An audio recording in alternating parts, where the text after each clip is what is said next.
The most advanced civilization in the known galaxy made first contact with humanity on a Tuesday afternoon, and somehow Lieutenant Marcus Rodriguez slept through half of it. "Is your representative experiencing some form of biological shutdown?" Supreme Commander Xylith asked, their crystalline form shimmering with concerned purple hues. The alien leader's voice resonated through the United Nations chamber with a hint of worry, causing several human delegates to shift uncomfortably in their seats. Ambassador Diana Walker cleared her throat, glancing at the peacefully dozing lieutenant who had, until 10 minutes ago, been their military attaché for this historic meeting.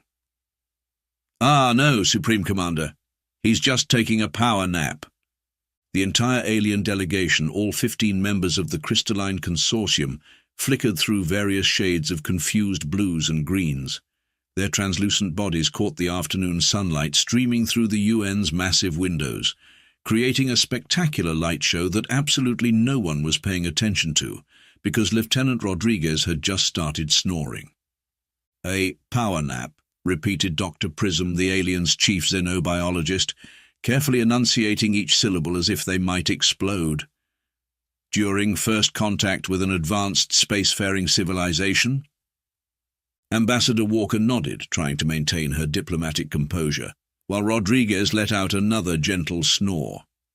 "It's quite normal for humans, actually. We can sleep almost anywhere." The aliens' collective color shift to alarmed orange was almost worth the diplomatic faux pas. Almost. "Anywhere?" Supreme Commander Xylith's voice cracked slightly, causing a minor resonance cascade through their crystalline form. "Define anywhere." As if on cue, a junior diplomat in the back row dozed off, her head perfectly balanced on her hand, in a pose that defied several laws of physics. 3 rows ahead, an elderly senator had been sleeping since the beginning of the meeting, his breathing so quiet and steady that the aliens hadn't even noticed him. Dr. Prism frantically pulled out what appeared to be a scanning device, its crystalline surface pulsing with data streams. "Supreme Commander, I'm detecting multiple instances of this sleep state throughout the chamber. Approximately 23% of the humans present are in various stages of unconsciousness." Ambassador Walker suppressed a smile. "Well, it is right after lunch." The entire alien delegation took an involuntary step backward, their crystalline forms now a chaotic swirl of orange and purple. Security Chief Vertex, previously silent, suddenly spoke up, their sharp edges glinting dangerously. "You mean to tell us that your species routinely, voluntarily, and apparently randomly enters a state of complete unconsciousness, even in the presence of unknown alien life forms?" "Oh, that's nothing," chimed in Dr. Rebecca Morrison, another human scientist who had just woken up from her own quick nap. "You should see us on public transportation. I once saw a guy sleep standing up on a packed subway car during rush hour. Didn't fall over once." The security feeds would later show that this was the exact moment the Crystalline Consortium realized they might have made a terrible mistake in revealing themselves to humanity. Supreme Commander Xylith's color shifted to a deep, worried purple as they watched Lieutenant Rodriguez finally stir, stretch, and casually check his watch. "Sorry about that, everyone," Rodriguez said, completely unembarrassed. "Had a late patrol last night. Did I miss anything important?" Dr. Prism's scanners overloaded with a quiet tinkle of breaking crystal. What the aliens couldn't know, was that this was just the beginning of their descent into the madness that was human sleep patterns. They had yet to witness soldiers catching quick naps between firefights, students sleeping through exams while simultaneously answering questions correctly, or the legendary tale of Captain Maria Hernandez, who once slept through an entire alien invasion drill while successfully coordinating the defense strategy through what she would later claim was just a really weird dream. As the meeting continued, with more humans occasionally drifting in and out of consciousness like it was the most natural thing in the world, the alien delegation sent an urgent, classified message back to their homeworld. "Urgent, subject species demonstrates unprecedented ability to enter temporary death state at will. Strategic implications unknown. Request immediate research funding and possible quarantine procedures. The response they received was equally concerned. Approved. But why are you sending this during their sleep cycle? That's just it, Supreme Commander Xylith replied, watching as another human diplomat dozed off during their presentation about interstellar trade opportunities. We're not. They just do this. Whenever, wherever, however. The implications were clear even if they didn't want to face them. How do you exhaust an enemy that can recharge their energy by sleeping through your attacks? How do you negotiate with a species that might be gathering intelligence even while apparently unconscious? And most worryingly of all, what kind of cosmic horror had evolution created in a species that could look at the vast, dangerous unknown of space and think, you know what? This looks like a nice place for a nap. Lieutenant Rodriguez's next words would be recorded in crystalline historical documents as the moment they truly understood the terror they faced. Hey, anyone else up for a coffee break? I could use another quick snooze before we get to the serious stuff. Field Report #2187, Classified Level Omega. Observer Dr. Nexus Prime. Subject Human Sleep Patterns in Military Contexts. Location Joint Training Exercise, Area 51 Earth. Begin new observation log. Dr. Nexus Prime whispered into his crystalline recorder, his usually brilliant blue form dulled to an anxious grey. Day 47 of human military surveillance. I believe I'm witnessing something that defies all known laws of biology, physics, and possibly reality itself. Through the high-powered observation equipment, he watched as Private First Class Emma Martinez completed her 20th mile of a forced march, sound asleep. Her squad mates had positioned themselves in perfect formation around her, unconsciously adjusting their movements to keep her in step. She hadn't missed a single stride in the last 3 miles. They call it sleep marching, Admiral Kraz noted, his obsidian-like form looming behind Dr. Prime. The Admiral had arrived 2 weeks ago after reading the initial reports and hadn't left since. His normally pristine military edges had grown slightly irregular from stress. Watch what happens when the squadron leader calls for a halt. Right on cue, Sergeant Jack Thompson bellowed, "Squadron, halt!" Private Martinez snapped awake instantly, her rifle at perfect parade rest. Not a single drop of drool in sight. "Sir! Yes, sir!" Dr. Prime's crystalline structure nearly cracked from shock. That's impossible. The human transitional period between sleep and wake states should take at least... "Keep watching," Admiral Kraz interrupted, his form darkening further. "It gets worse."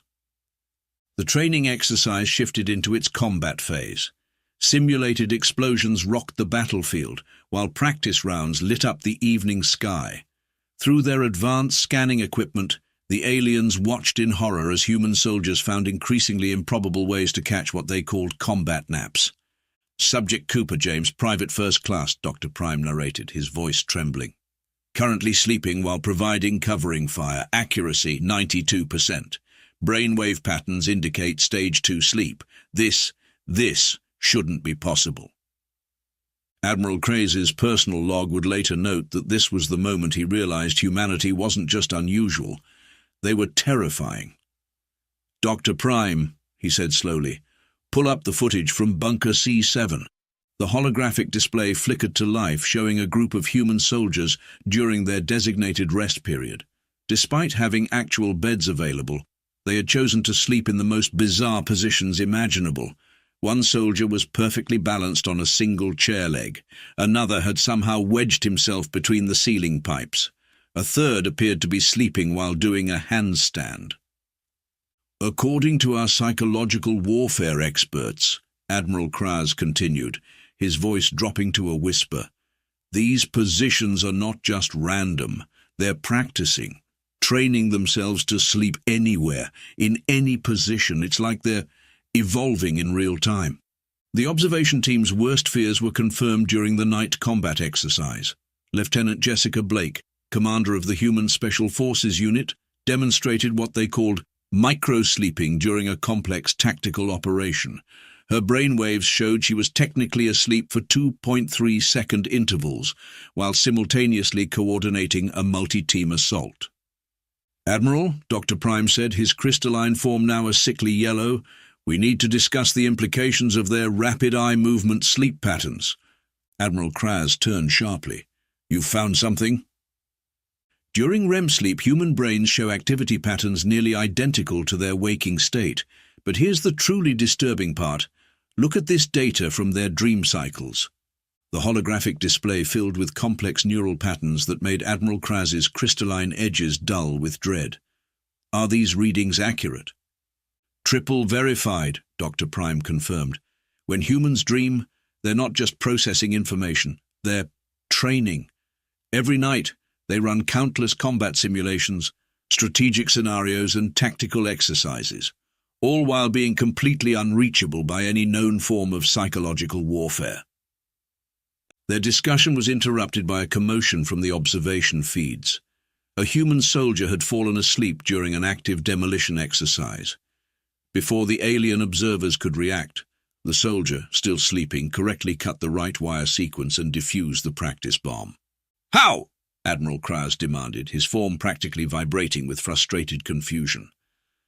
"How did he—" "According to his squad mates," Dr. Prime reported, checking the audio feeds, "he's been having recurring dreams about bomb defusal scenarios.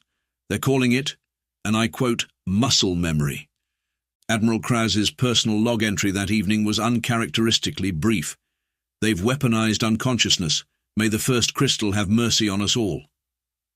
The following week brought new horrors. During an endurance test, the alien observers watched as an entire platoon performed a synchronized power nap during a 5-minute break. 30 humans instantly asleep, perfectly timed, awakening exactly when needed. The efficiency was terrifying. "We've been approaching this all wrong," Admiral Kraz realized, reviewing the mounting evidence. "We thought their sleep patterns were a vulnerability. Instead, they're a cosmic defense mechanism we don't understand," Dr. Prime finished, his scientific curiosity warring with primal fear. "Think about it, Admiral. What kind of evolutionary pressure creates a species that can literally recharge their energy anywhere, anytime, under any conditions?" The answer came during the final phase of their observation, though they wouldn't recognize its significance until much later. Master Sergeant David Rodriguez, age 43, father of 3, fell asleep during a briefing about first contact protocols with potentially hostile alien species. When asked later what he dreamed about, his response sent shockwaves through the entire crystalline high command. "You know, funny thing, I dreamed about crystalline beings watching us sleep, and all the ways we could use that to our advantage if things ever went south. Weird, right?" Admiral Kraz's final report to the High Council was succinct. "Terminate all invasion planning immediately. I repeat, terminate all invasion plans. The humans don't just sleep, they weaponize it. They dream of ways to defeat us while we watch them dream of defeating us. This is beyond tactical disadvantage, beyond strategic concern. We are witnessing something that should not be possible, yet exists with such casual indifference to its own impossibility that I am forced to consider an uncomfortable truth. What if they're not adapting to survive in the universe? What if the universe adapted to survive them?" The report included one final addendum, added after Admiral Kraz observed a human soldier fall asleep while reading that very same report. "Most troubling of all, they seem to find our terror amusing. Like we're the ones being irrational about a species that can switch off consciousness as easily as we modify our crystal resonance. Perhaps we are, perhaps that's exactly what they want us to think. I no longer know which possibility frightens me more." Operation Log, First Strike Initiative. Commander Admiral Kraz at Target Earth Defense Force Alpha Sector. Status ongoing catastrophic failure. Begin attack pattern Delta 7, Admiral Kraz commanded, his crystalline form pulsing with determination. The crystalline fleet's first wave of sleep deprivation weapons lit up Earth's atmosphere like an aurora borealis of insomnia. 3 weeks of planning, countless resources spent on developing the most sophisticated anti-sleep technology in the galaxy. And what was humanity's response? they started having slumber parties in their combat trenches.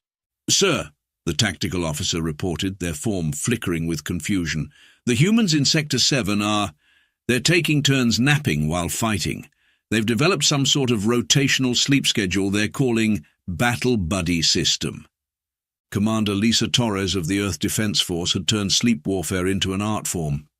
Security footage from the front lines showed her calmly issuing orders while dozing in a self-made hammock strung between two anti-aircraft guns. Every time the guns fired, the recoil gently rocked her hammock. "Status report on Commander Torres," Admiral Kraz demanded, watching the scene with a mixture of horror and unwilling admiration. "Sir, she's been awake for approximately 72 hours, but our scans show she's accumulated roughly 16 hours of sleep through something the humans call power naps. She's taking them between artillery volleys. Her combat effectiveness is actually improving." The Admiral's crystalline form crackled with frustration. "That's not possible. Deploy the Morpheus disruptors." The alien fleet released clouds of microscopic crystals designed to interrupt human sleep patterns. Humanity's response? They turned it into a competition. "New record," came a cheerful voice over an intercepted communication. "Corporal Chang just managed to sleep through a full firefight while floating in one of those sparkly sleep disruption clouds. The engineers are calling it disco nap combat. Anyone want to try beating his time?"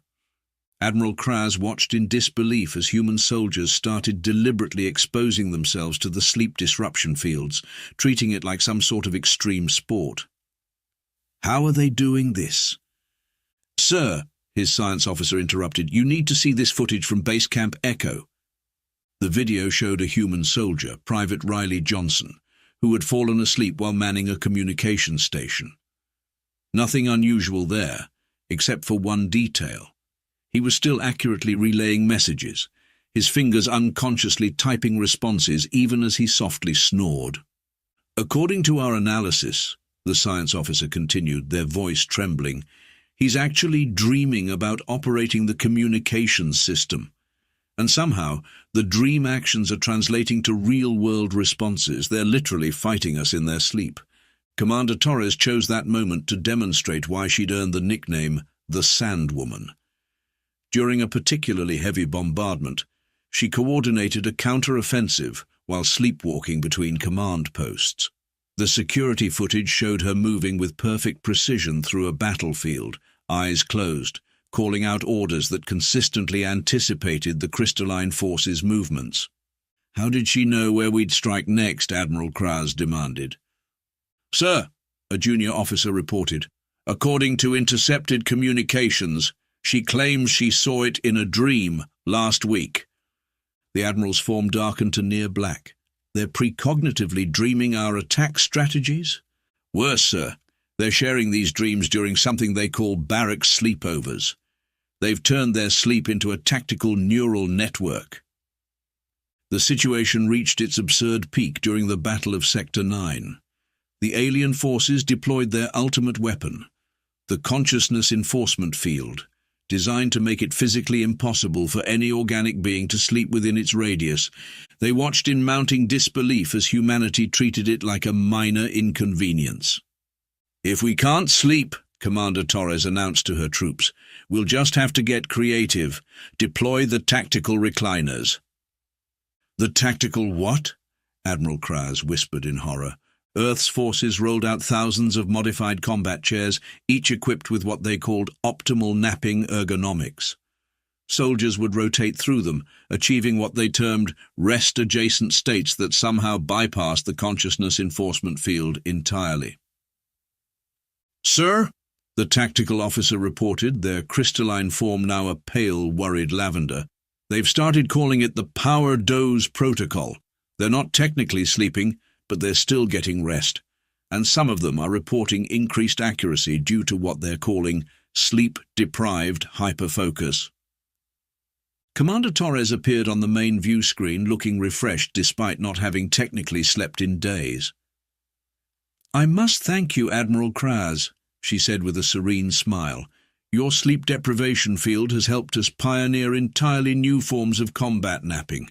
We're thinking of making it part of standard training." The Admiral watched as a human soldier behind her dozed off while standing at perfect attention. How are you maintaining combat effectiveness?" "Oh, that's simple," Torres replied, stifling a yawn. "We're not fighting the sleepiness. We're embracing it. Did you know that sleep-deprived humans can experience microsleep episodes that actually enhance certain cognitive functions? It's like being a little bit drunk, but with better aim."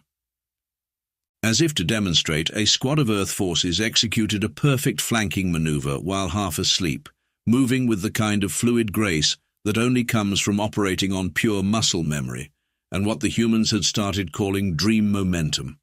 Admiral Kras's final directive for the invasion attempt was interrupted by the sound of gentle snoring. To his horror, he realized it was coming from his own command staff. Somehow the humans' ability to sleep anywhere had become contagious. "Full retreat," he ordered, watching as Commander Torres used a fallen alien sleep disruption device as a makeshift pillow. "And someone wake up the navigation team." The last transmission they received as they fled Earth's orbit was Commander Torres's voice, thick with sleep but still amused. "Next time, bring better pillows. These crystal ones are a bit stiff." The official after-action report would note that the first attempted invasion of Earth failed not because humanity had better weapons or superior tactics, but because they had mastered the art of weaponized relaxation. The Crystalline High Command's response was to classify all footage of humans sleeping as psychological warfare material. Admiral Kras added a personal note to the file. "They don't need to stay awake to defeat us. They've somehow transcended the very concept of combat alertness. What do you do with an enemy that can fight you in their dreams? How do you exhaust a force that treats sleep deprivation as a training opportunity? The humans haven't just adapted to warfare, they've turned unconsciousness itself into a tactical advantage. May the first crystal preserve us if they ever decide to get serious about staying awake." Classified report, Project Morpheus, status critical failure, filed by Admiral Kras. Note, this may be my final report. The deployment of the psychic exhaustion weapons should have been our moment of triumph. Instead, it became the point where we truly understood the cosmic horror we faced. "All units fire the Dream Drainers," I ordered, watching as the massive crystalline devices hummed to life. The weapons were beautiful in their terrible purpose, each one a masterwork of crystal engineering designed to completely empty a mind of all rest-giving thoughts. No one could have predicted what happened next. Well, no one except Commander Torres, who had apparently dreamed about it 3 days ago, and ordered coffee machines installed in all the defensive positions, just in case. The Dream Drainers activated, casting their psychic nets across the human lines. For one brief, glorious moment, we thought it had worked. The human forces swayed on their feet, their eyes growing heavy, their movements slowing. Then Private Cooper, because of course it had to be Cooper, simply sat down in the middle of the battlefield, pulled out a thermos, and announced, "Coffee break." "Sir," my tactical officer reported, their crystalline form vibrating with disbelief, "the humans they're having a nap party, in the middle of our psychic assault." The surveillance feeds showed the impossible. Hundreds of human soldiers setting up what they called tactical break rooms in the trenches. They were passing around thermoses of coffee, setting up portable cots and sharing what they termed emergency sleep masks.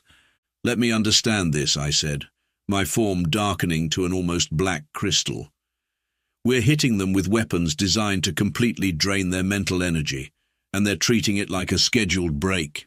"Actually, sir," the science officer interjected, "according to their communications, they're calling it mandatory nap time.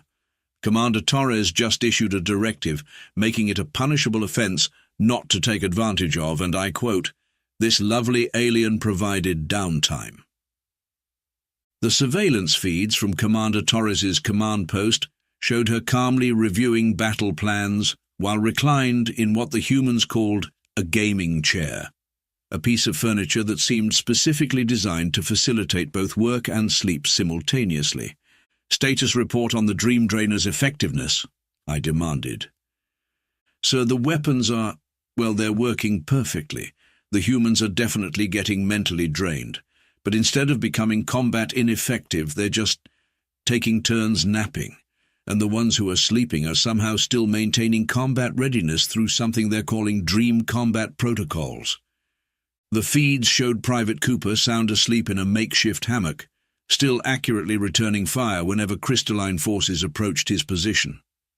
According to the bioscans, he was dreaming about fishing, but his muscle memory was perfectly translating the dream action of casting a line into accurate defensive fire. "Sir," the tactical officer's crystalline form flickered with alarm. "The dream drainers. They're starting to resonate with the human's sleep patterns." I watched in horror as our most powerful psychic weapons began to synchronize with the human brainwaves. The devices, designed to drain mental energy, were instead beginning to amplify and broadcast human dream patterns. "The humans aren't just sleeping," the science officer realized, their voice cracking. "They're connecting to something. The dream drainers are picking up patterns, ancient patterns." Through our instruments we could see it now. Every sleeping human was somehow tapping into something vast, something that existed in the spaces between consciousness and unconsciousness. Our weapons hadn't created a weakness. They'd accidentally built a bridge. Commander Torres's voice came through the command channel, thick with sleep, but carrying an edge of ancient knowing that made my crystalline form vibrate with primordial fear. "You know, Admiral, you really should have asked why we evolved to be able to sleep anywhere. Did you think it was just convenience?" The Dream Drainer's readings were off the charts now. Each sleeping human was becoming a nexus, a connection point to something our instruments couldn't fully measure. The tactical displays showed impossible energy readings emanating from their dormant forms. "Sir," my second-in-command reported, "we're picking up similar sleep patterns beginning to manifest in our own troops.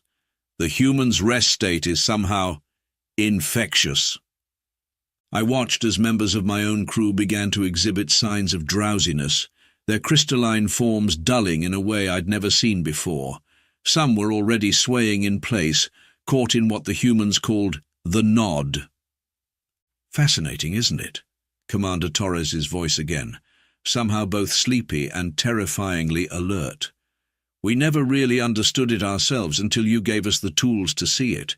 Every time we sleep, every little nap and doze, we're connecting to something older than your crystals, older than our stars. Want to know the really funny part?" I didn't want to know. I absolutely did not want to know. But I found myself asking anyway. "What?" "You assumed our ability to sleep anywhere was an adaptation to survive in this universe," she said, yawning. "But what if it's the other way around? What if the universe adapted to let us sleep through its horrors?" The last thing I saw before ordering a full retreat was Private Cooper, still asleep, giving me a friendly wave as he dream-fired another perfect defensive pattern.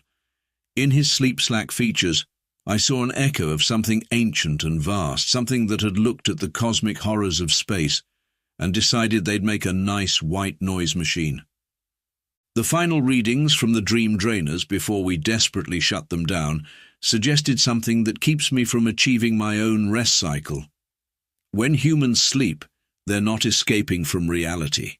They're connecting to something far more fundamental.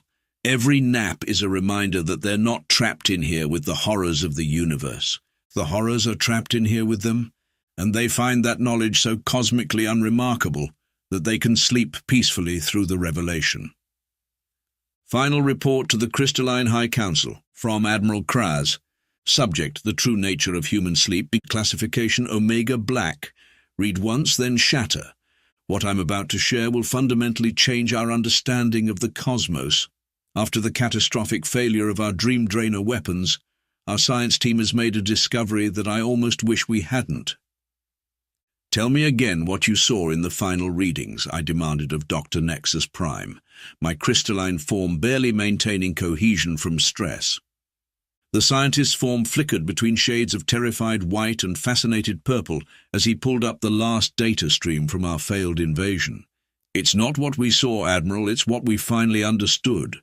The humans aren't just sleeping, they're remembering." The holographic display showed the pattern we'd all come to fear, the brain waves of a napping human soldier, specifically Private Cooper, who had somehow managed to sleep through our entire retreat while still maintaining a perfect firing position. Remembering what? I asked, though something in my crystalline core already knew the answer. Everything, Dr. Prime whispered. When humans sleep, they're not just resting. They're connecting to something that was here before us, before them, before this version of the universe itself. The evidence was there in the data. Every human nap, every casual doze, every combat micro-sleep was actually a moment of connection with something our instruments could barely detect. The dream drainers hadn't failed. They'd succeeded too well, giving us a glimpse of what human sleep really meant. Commander Torres's voice came through in a recorded message, and now I could hear it, the ancient undertone in her sleep-heavy words. "You know what's funny, Admiral? We thought we were just really good at napping. Turns out we're actually really good at remembering what it was like before everything. The universe keeps trying to wake us up, but some part of us just keeps hitting the cosmic snooze button." The surveillance feeds from Earth showed humans going about their daily lives, casually dropping into sleep states that our new analysis showed were actually brief connections with fundamental forces of reality. They were tapping into energy patterns that predated the formation of stars, and using them to catch a quick power nap during their lunch breaks. "The most terrifying part," Dr. Prime continued, his scientific curiosity warring with existential dread, "is that they don't even realize what they're doing. We found evidence that human children instinctively know how to access these ancient energy patterns. They call it being able to sleep anywhere. Like it's normal. Like casually connecting with cosmic forces beyond our comprehension is just a neat evolutionary trick." Our final analysis of Commander Torres's combat performance revealed something that caused 3 of our senior researchers to develop crystal fractures from sheer existential panic. During what humans call dream states, they're not just processing information or resting. They're unconsciously maintaining the very fabric of reality by choosing again and again to wake up into this version of existence. "Sir," my tactical officer interrupted, their form practically transparent with fear, "you need to see this latest transmission from Earth." The video showed Private Cooper giving what humans call an interview about his combat experience. "Yeah, the aliens had these weird sparkly things that made you really sleepy. Best naps I've had since basic training, though I kept having this weird dream about being there when the universe was born. You know how dreams are, right? Anyway, who's up for coffee?" That's when we finally understood humans aren't adapting to survive in an uncaring cosmos. Their very existence, their casual ability to fall asleep anywhere, their inherited remembrance of before, it all points to one terrifying conclusion. They're not part of this universe's evolution at all. They're part of its architecture. Every time a human falls asleep in an impossible position, during combat, or in the middle of a crucial meeting, they're not just resting. They're performing maintenance on reality itself. Their dreams aren't random firings of synapses, they're echoes of what they used to be, what they still are beneath their convincingly mundane exterior. The High Council asked me yesterday why, given this revelation, the humans don't simply unmake reality. The answer came from another of Cooper's interviews. "Man, that'd be way too much work. Besides, I kinda like it here, good places to nap. That's the true cosmic horror. Not that humans can tap into fundamental forces of reality through something as simple as a power nap. Not that every sleeping human is unconsciously holding existence together by choosing to keep waking up into it. No, the real horror is that they find this responsibility so mundane that they can literally sleep through it. My final recommendation to the Council is simple. Let them sleep. Let them doze and nap and dream. Let Commander Torres have her tactical hammock and Private Cooper his combat power naps. Because we now understand that human sleep isn't a vulnerability or even a superpower. It's a snooze button for the apocalypse, and they're hitting it with the casual confidence of someone who knows exactly how many more times they can do so before they really have to wake up. End report. P.S. The human concept of Monday mornings has taken on a terrifying new significance in light of these findings. I recommend immediate research into the implications of their coffee consumption as a means of choosing to maintain current reality protocols. PPS Commander Torres sent one final message before I left Earth's orbit. Sweet dreams, Admiral. We'll keep the universe running while you're gone. It's kind of our thing. I haven't achieved a proper crystal resonance cycle since.